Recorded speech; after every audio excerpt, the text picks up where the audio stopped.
Hello everyone, Assalamu Walaikum. How are you all? I hope you are well.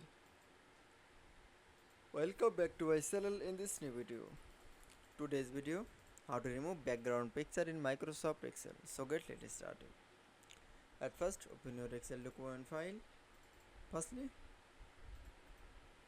insert the picture. Now click for the insert button option. Now click for the picture option. Then click for the picture. Now in a desktop, in picture, now click for the insert option. Then show the picture. This picture is the remove background. Now click for the remove background option. That's then mark access to the remove.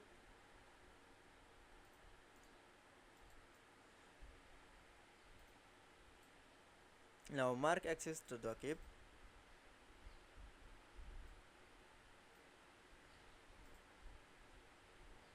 Now hold. That's okay. Then I show the remove background from the picture in Microsoft Excel. I hope to enjoy the video.